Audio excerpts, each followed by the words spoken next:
What is up, my Squirtleites? It is I, your king, and today we're going to be diving into the Root of Nightmares raid. A raid that, not unlike the expansion it shipped with, is mired in all sorts of controversy. Controversy that I'll explain a little bit later on, but I want to say that I actually have quite the soft spot for this raid.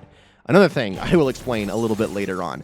For now, though, let's talk about the gameplay you're about to see on screen here, because this gameplay is actually the oldest raid gameplay, the very first raid gameplay I ever recorded for this Let's Play. So it's a bit sloppy. As you can see right here, I am struggling to shatter skate. This was all recorded, I want to say, within just a few weeks of the release of Root of Nightmares itself. So back in March of 2023, I want to say, is when this footage was recorded. So you're going to see some sloppy gameplay here and there. I do apologize for that.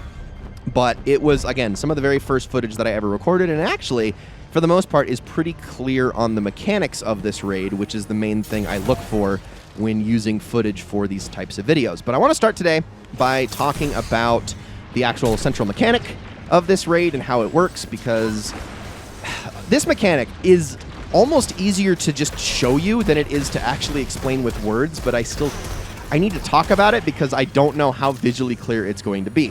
So this raid, for 3 out of the 4 encounters, and for most of the traversal sections, is centered around seeds. And yes, that's what they're called, is seeds. They're these little glowing orbs that you're going to need to activate throughout the raid to do stuff. I was just running towards a set of them earlier, but my raid partner got there first, so they kind of shouted it out to me. But there were 3 glowing orbs hanging in the sky. I think in this particular run, the configuration was light, dark, light.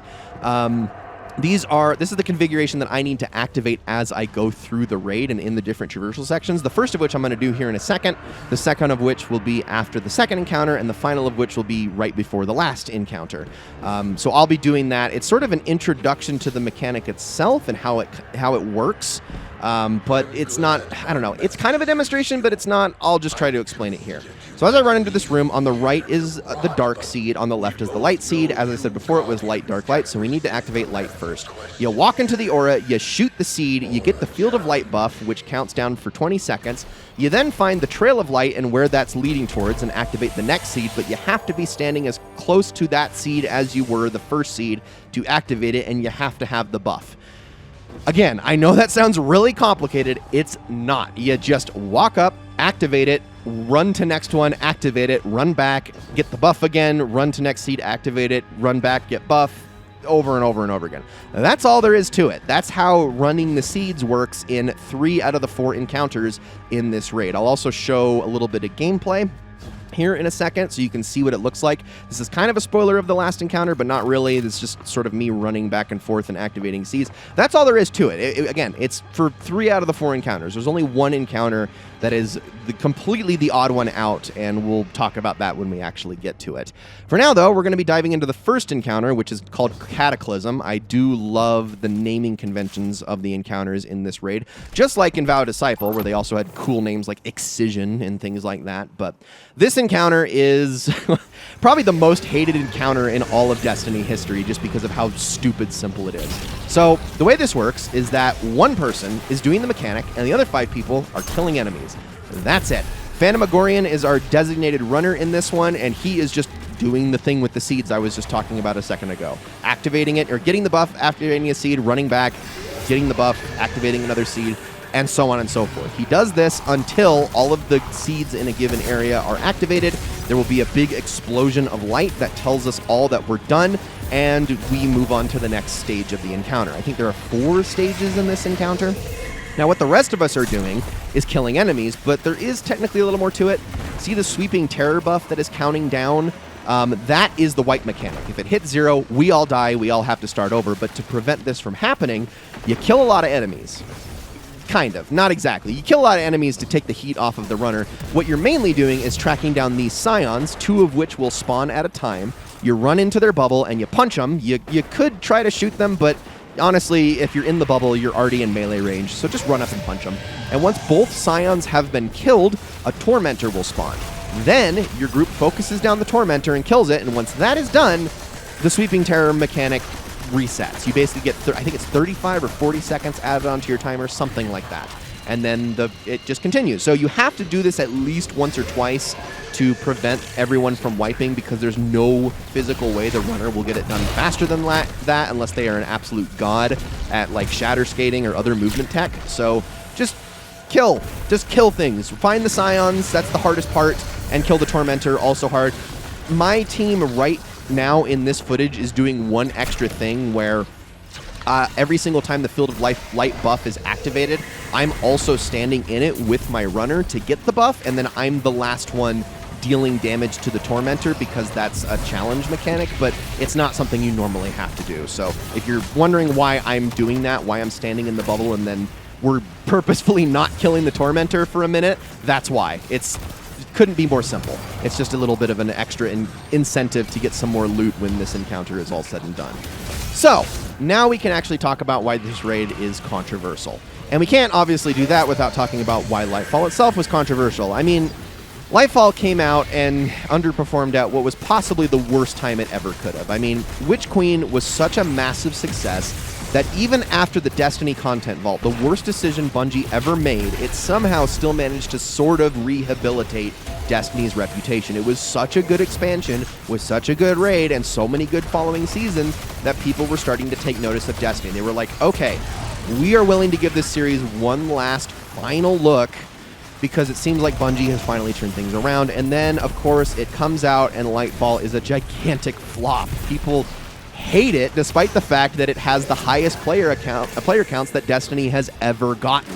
So that sucks, but at the very least, okay, before we write off Lightfall completely, we got the raid, right? The raid is going to fix everything. Raids are always a banger. Vow of Disciple was amazing. Deepstone Crypt, despite Beyond Lights controversies with the Destiny content vault, was also amazing. They don't miss with raids anymore. They haven't missed with a raid since probably Leviathan. And even that was like hit or miss. Some people liked it, some people didn't, but ever since Last Wish, they've been all fantastic. So they got to at least get this part right, correct? Well, so like I said, I don't hate this raid. I like this raid. I have a soft spot for it, but it's not because I think it's a particularly good raid.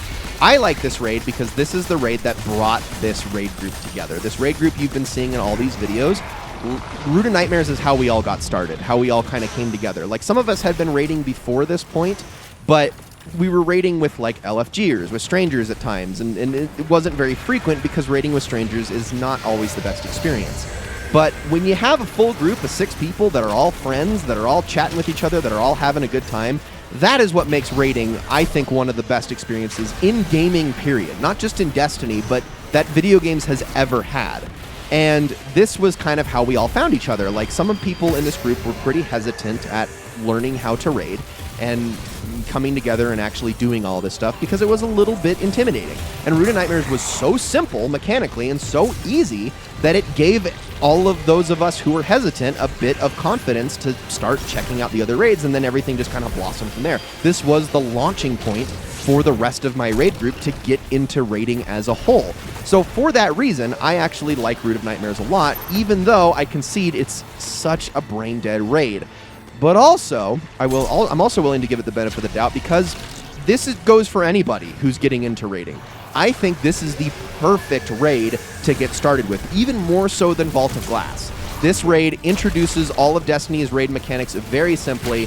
It's like, you'll play it and you'll be like, okay, if I can do this, I can do anything else. And sure, other raids are going to be a lot more daunting. They're a lot more complicated. They have a lot more mechanics, a lot more in the way of communication. But if you can get through the 3rd encounter of this raid, that's about as difficult as raiding gets in Destiny outside of like 1 or 2 instances. So as long as you can do that and get through that point, which, you know, you've already made it through 2 encounters, so at that point you're probably thinking to yourself, hey, I can do this, I can beat all of this, then Root of Nightmares is a great place to get started. But when you're this late into the Destiny cycle, when you have been enjoying Destiny for this number of years, for 8 years now, or 9 years now, you've been waiting for Destiny to stick the landing. You're hoping that after Witch Queen, Bungie has finally figured it out, finally gotten the cadence down, and that every single raid they release from here on out is going to be nothing short of a banger. When this raid comes out and it's essentially baby's first raid, that's disappointing, no matter what way you swing it. In fact, just to give you an idea of how disappointing this raid was, Let's talk about day one clears for a second. Clearing a raid on day one, or even within the first 48 hours, is considered quite a triumph. That's bragging rights right there. Like, you have really overcome one of the toughest hurdles in Destiny's history, because raids always launch at a certain power threshold that make them exceptionally difficult versions of themselves. This is where the raid race comes in, which is one of, like, it's like a holiday for Destiny players. Once a year, or sometimes twice a year, everyone comes together and tries to complete a raid for the very first time and get the coveted title of World First, which, you know, has only happened as many times as there have been raids, you know, a handful of times in Destiny's history. So it's a big deal, a very big deal for people. Most raids usually only see within 30,000 clears at the most on day one. For an example, Eater of Worlds, which was the raid lair for the Leviathan, was the most cleared raid on day one for quite some time. 23,000 clears within the first 24 hours, which is, I mean, it's a fair bit, but that was by far the most. For comparison, Leviathan itself was only like 4,000 clears, and then Wrath of the Machine was like 13,000, King's Fall was only 1,000. Vault of Glass, the very original release, only had 111 clears on day one. Last Wish had 12. That's how hard this is to do. Then Deepstone Crypt came out, and everyone got really scared that raids were getting too easy because 30,000 people cleared that on day one. You think, okay, we might be going backwards a little bit, but then Vow of Disciple stabilized things a bit because only 5,000 people cleared that on day one. This is about the threshold you expect out of day one clears. Root of Nightmares had 90,000, and within 48 hours, that number had jumped up to 200,000. At that point, you can't really be all that impressed with the first day clears of a raid. You just can't, because that means that a significant amount of the hardcore player base managed to get it done. And that's just not impressive anymore. So, yeah, Root of Nightmares really was kind of a wet fart when it came out mechanically, which is a huge shame. Because, again, a lot of people were looking forward to this, and especially with how Lightfall was being received, they were hoping that this raid would kind of be the saving grace, and it just wasn't, which is really unfortunate, because it sucks that that is the reputation that this raid is remembered for, when mechanically there are some things about this raid that are very exciting. And honestly, one of the biggest issues with it is exactly one mechanic not working as intended, which, if you can believe it, later on when Bungie introduced what's called Pantheon, which was these like souped up versions of previous raid encounters, they actually completely fixed one of the encounters in this raid and turned it into quite possibly the best boss fight in the history of Destiny. And I want to talk about that when we get to it, but it's just a shame that they couldn't just outright fix the raid and make that the way it's supposed to work, if that makes sense. Like, that's the only thing really holding this raid back from being truly fantastic. And yeah, it's unfortunate. It's unfortunate that, like, one thing not working as intended, and then maybe the power threshold being a little bit too simple, and the fact that really this whole raid feels like the first two encounters, it just, I don't know. It sucks that this is what this raid is remembered for, but at the very least, it's a great introductory raid. It's a very beautiful raid. And again, it's got good vibes. It's got really, really good vibes, and I like it a lot for that reason. But it's not for everybody. It's not for everybody, unfortunately. And hardcore raiders to this day are going to tell you that Root of Nightmares is the worst raid of all time. And I can't really fault them for that, even though I, in a very personal, biased way, disagree with them. So, yeah. As we make our way through this section, though, we are going to be going after a little bonus chest. I'm just kind of taking my time making my way through it. But like I said, these traversal sections, they get pretty lengthy, which is why I kind of wanted to talk about these sorts of things as we go through it. I think right here, yeah, this is, okay, that's right. I completely bypassed the secret chest and went the wrong way here. So, oops. Again, like I said, this gameplay is a little bit sloppy because this is one of the earliest clears I ever did of this raid, and it's just basically us trying to remember after having only done it once or twice. But this room right here is usually full of enemies, and I think everyone's already killed it and opened the chest, which is why it's there. Get a little bit of bonus loot, and then we can continue back where we were and move on to the second encounter. Now, you might have noticed as I was talking, we were doing this thing where I was shooting a little device, and it was like launching me in a direction. That is actually another central mechanic for the next encounter, but it's the only added central mechanic of that encounter. You'll see it used a couple of times as we go through here. But as we jump into this encounter, you should know that it is called Scission, which is, I think, how you pronounce it. It's spelled Scission.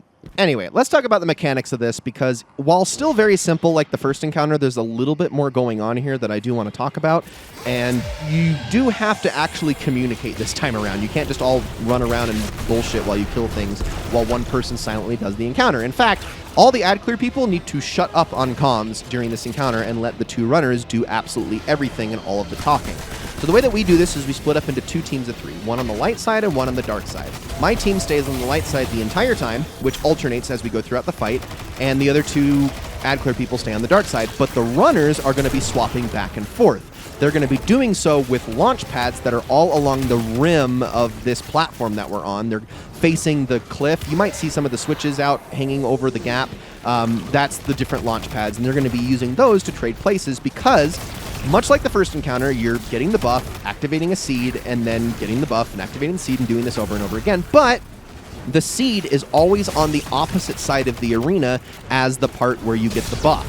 So this is the order of operations. Person grabs buff, launches to other side, gets seed, grabs buff, launches to other side, rinse and repeat until all the seeds have been activated. But the reason they need to communicate is that if you get the buff too early, like let's say you get the buff before the other person has activated their seed, you will cause disruption, and disruption deactivates all seeds in the area for all of 20 seconds. This is still technically possible to do in the first encounter, but the only way it can be done in the first encounter is if you have a second person try to shoot the buff thing, and under no circumstances should that ever be happening. So under normal circumstances, you won't see disruption in the first encounter, but in the second one, it's very easy to make it happen, so you have to be careful. You need to let the runners talk to each other so that this doesn't occur. So light person will grab their buff, go activate light seed, wait for dark person to also activate dark seed, then they can both get their buffs and swap sides. They're just going to be constantly doing this back and forth to get as many seeds activated as quickly as possible, because they're going to be spending so much time traversing across the gap. This is the time killer, is what the runners are actually doing. The ad clear people really don't have any pressure except not dying, because runners are going to be moving so fast, they're probably never going to get killed anyway, but the ad clear people need to kite enemies around, kill things, and just make sure they don't die, or it disrupts the entire encounter. That's really all there is to it. However, there is one extra step going on here. So when the Field of Light buff or Field of Darkness buff gets activated, everybody in that vicinity gets the buff. It isn't just the person who shoots it, it's everyone standing in that field. The ad clear people do have a responsibility to make sure they're standing in the buff area, which, as you can see here, I'm bad because I made my runner wait. But I need to be standing in it at least long enough to pick up the buff, because while I have it, I can then actually do damage to these guys with their little light auras around them. On the other side, it'll be guys with little dark auras. That's the only way they can be damaged, otherwise they're immune. Killing them is not 100% necessary, though. It just kind of, killing things makes things easier for you, because then you don't have as many stuff shooting at you. But you don't have to kill them until the very end of the floor, because once you've activated all of the seeds, the floor isn't done yet until you've then wiped all of the enemies. But at that point, once all of the seeds have been activated, you can just grab the buff whenever you want. So technically, all we need to do is kite these immune guys around and just kind of not die while we wait for the runners to sort of do their job, and then kill everything. But this is why I'm standing in that Field of Light the entire time. I'm kind of waiting for my runner to get there. I'm not going to inconvenience them by shooting it myself. I'm going to let them shoot it at their own discretion so I can get the buff and then continue to do my job. Very, very simple. Again, I feel like I'm over-explaining things, and I kind of am, but runners, all they do is grab buff, go to other side, get seed, make sure they time it so that they don't disrupt each other, and then just swap back and forth over and over. Ad clear people just kill everything and occasionally try to get the buff so that they can also kill the immune enemies. That's it. That's the entire encounter. You do this for 3 floors, and once you get to the very top, it's over. The only thing that disrupts this entire process is, 1, either not letting the people running communicate with each other so that they disrupt one another, and 2, dying. If you die, that is probably the biggest thing that's going to ruin this encounter for you. It's very easy to not die, but you still need to be careful. Now with these launch pads, just as a little word of advice, because some people have trouble with them, you do want to like really put your heels against the pad. Like you need to be backed up all the way against it for it to launch you the direction you want to. If you're kind of like out in front of it a ways and then activate it, and it only sort of half launches you, it will very likely send you downwards and you'll die. Unless you have some way of like going around that, like an eager edge sword or grapple or something like that to save yourself, that's more than likely going to kill you. Now, as for the ad clear people, it is not my responsibility to make the runners wait for me. They are supposed to just do their job. My only job is to just not die here and kill what I can. So I'm not going to be out there in comms shouting at the runners, oh, wait for me so I can get the buff, blah, blah, blah, blah. I'm not going to do that because that's going to slow them down, and that's the last thing we need. It is my job to get into position and be there for when they activate the buff. As you can see, I'm like trying to wait right here, but I just can't because I need to try to kite those enemies away from my friend, and eventually I just have to let the runner do what they're doing. It doesn't really matter if they're damaging you. Again, you just can't die. That's the only thing you can't do as an ad clear person, is just not die, which makes it incredibly simple, but you just have to be sort of mindful of your positioning. This top floor I actually think is the easiest of the three, though, because it has far and away the most amount of cover that you can use as protection from all of the enemies. The only hard part is just, you know, just staying out of their way. So just kind of wait. I think right there was a miscommunication between me and the other ad clear person as to who was supposed to shoot that. But once all the seeds are cleared, you can just keep shooting it. You don't have to worry about disruption anymore. It's very, very simple. Very much feel like I'm over-explaining the encounters in this raid. I want to stress how simple it is. It's so simple, but you just need to be paying attention. That's the most you need to be doing in this part, is paying attention, which is more than I can say for the first encounter where you didn't really even need to be doing that. But that's going to be it for the first part of this whole raid, guys. In the next part, we are going to finish up the raid, do the last encounter, as well as the third encounter, which is by far the most beloved encounter. Thank you all so very much for watching, and I'll see you all in the next one.